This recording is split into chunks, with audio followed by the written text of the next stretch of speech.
Концерти, изложби, манифестации и меѓународни денови на власите, параглайдерски надпревари од светски калибар. Се само дел од богатата програма на Крушево која се одвива викендов пред големиот празник Килинден, кога се очекуваат посетители од цела Македонија и странство. Тогаш започнува и манифестацијата 10 дена Крушевска република, кога се предвидени голем број културни настани кои привлекуваат многу туристи. Сме активни во текот на целата година и да правиме туристичка дестинација во сите 4 сезони. Она што го правиме е навистина примамливо за сите оние кои ќе ни дојдат во наредниот период. Крушево е познато по својата историја, традиција, култура, меѓутоа ја продаваме сликата успешно до сега. Но и покрај зголемениот број на туристи и раздвиженоста во градот, крушевчани велат дека животот тука е тежок. Летово е убаво, после ме катастрофа. Зошто? Нема луѓе. Се иселуваат? Се иселува, да. Нема работа, нема луѓе. Па да се задржат младите, треба да се повратат тие барем постоеќите фирми што беа. Оти тука беше многу убаво. За поголем развој на туризмот и градот и преполни капацитети, сметаат дека државата треба многу повеќе да се заангажира.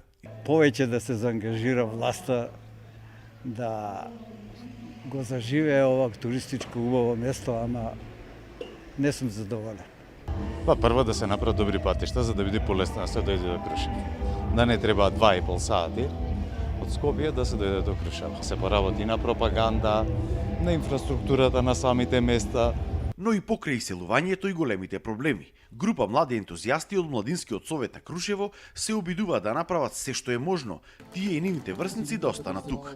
Еден од тие настани е и Крушево будно, музичка манифестација која веќе 4 години привлекува посетители и надвор од Крушево. Имаме млади ентузијасти, млади луѓе кои што сакаат да го подобрат животот, па се надеваме дека и понатаму ќе нема да опадне нивниот ентузијазам и дека ќе продолжиме да правиме нешто за нашата заедница за да можеме да го доведеме нашето градче каде што било претходно.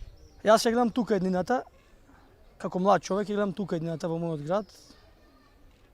Според мене треба сите тука да останеме и да се бориме до крај. Пошто имаме преубав град. Да се надеваме дека ентузијазмот и желбата за подобро и поубаво Крушево нема да престане кај овие млади луѓе и дека тие ќе бидат еден од предвесниците за стопирање на миграцијата и повторното враќање на животот тука.